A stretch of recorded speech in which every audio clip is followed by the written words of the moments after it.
नमस्ते दोस्तों, आज हम बात करेंगे पैसे की साइकोलॉजी के बारे में और कैसे आपकी मानसिकता आपकी प्रॉपर्टी को प्रभावित करती है। कितनी बार ऐसा होता है कि हमारे पास पैसे तो होते हैं, लेकिन फिर भी हम वो चीजें नहीं कर पाते जो हम करना चाहते हैं। दोस्तों, ये सब हमारी सोच का खेल है।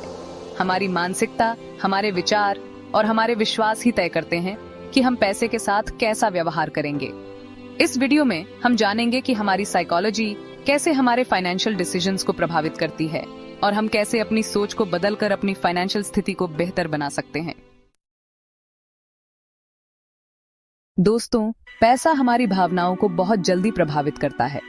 जब मार्केट में तेजी होती है तो हम खुश होते हैं और ज्यादा पैसा कमाने के चक्कर में पड़ जाते हैं। लेकिन जब मार्केट में गिरावट आती है तो हम डर जाते हैं और जल्दबाजी में अपना इन्वेस्टमेंट बेच देते हैं। ये डर हमें गलत फैसले लेने पर मजबूर कर सकता है।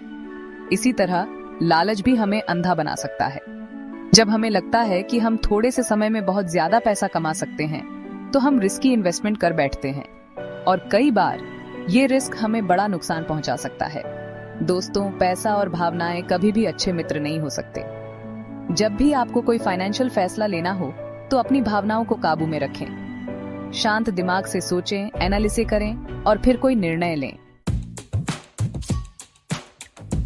दोस्तों, हम सब अपने आप को समझदार समझते हैं, लेकिन सच्चाई ये है कि हमारे दिमाग में भी कई तरह के फंदे होते हैं जो हमारे फैसलों को प्रभावित करते हैं।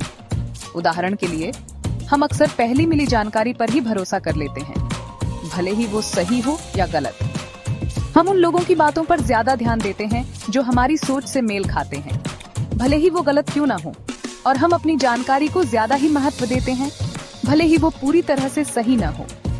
ये सब दिमाग के फंदे हैं जो हमें गलत फाइनेंशियल फैसले लेने पर मजबूर कर सकते हैं।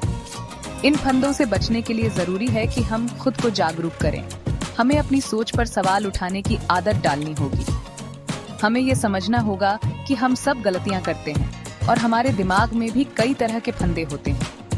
जब हम अपनी कमजोरियों को स्वीकार कर लेंगे, तभी हम उनसे बचने के लिए कदम उठा पाएंगे। दोस्तों, हमारी आदतें ही तय करती हैं कि हम अपने जीवन में क्या हासिल कर पाएंगे। अगर हमारी आदतें अच्छी हैं, तो हम सफलता की राह पर आगे बढ़ेंगे।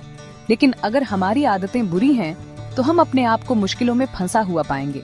और ये बात पैसे के मामले में और भी ज्यादा सच है। कई बार हम बिना सोचे समझे दूसरों की NQL करने लगते हैं। अगर हमारे दोस्त या रिश्तेदार कोई इन्वेस्टमेंट कर रहे हैं, तो हम भी बिना किसी जानकारी के उसी में पैसा लगा देते हैं। ये एक बहुत बड़ी गलती हो सकती है। हमें कोई भी इन्वेस्टमेंट करने से पहले अच्छी तरह से जानकारी हासिल करनी चाहिए। अपनी आदतों को बदलना आसान नहीं होता, लेकिन ये नामुमकिन भी नहीं है। हमें छोटी छोटी चीजों से शुरुआत करनी चाहिए। अपने खर्चों पर नजर रखें, नियमित रूप से बचत करें और समझदारी से इन्वेस्टमेंट करें। दोस्तों, हमारी सोच ही हमारी किस्मत तय करती है। अगर हम ये सोचते हैं कि हम गरीब हैं और हमेशा गरीब ही रहेंगे, तो यही होगा। लेकिन अगर हम ये सोचते हैं कि हम अमीर बन सकते हैं और इसके लिए मेहनत करने को तैयार हैं, तो हम जरूर अमीर बनेंगे। एक डेवलपिंग सोच रखें, गलतियों को अपनी शिक्षा समझें, हर असफलता से कुछ नया सीखें। याद रखें, सफलता रातों रात नहीं मिलती। इसके लिए समय, मेहनत और लगन की जरूरत होती है। अपने लॉन्ग टर्म गोल्स पर ध्यान केंद्रित रखें। छोटी छोटी खुशियों के लिए अपने बड़े सपनों को नजरअंदाज न करें। आज का थोड़ा त्याग ही आपको कल बड़ा सुख दे सकता है। दोस्तों, अब तक हमने जाना कि हमारी साइकोलॉजी का हमारे पैसे पर कितना गहरा प्रभाव पड़ता है।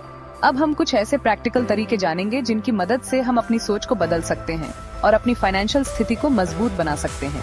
सबसे पहले तो एक बजट बनाएं।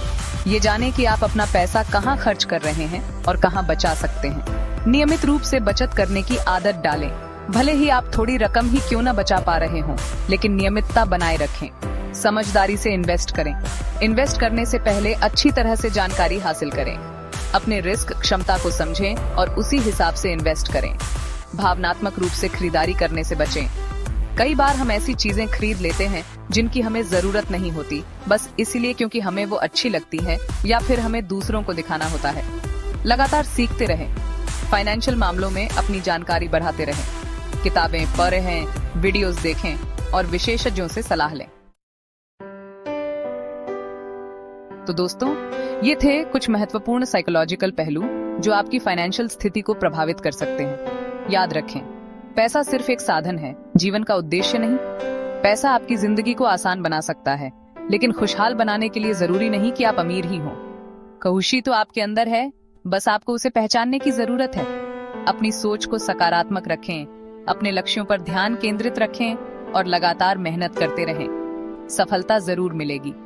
अगर आपको ये वीडियो पसंद आया हो तो लाइक और सब्सक्राइब करना ना भूलें। धन्यवाद।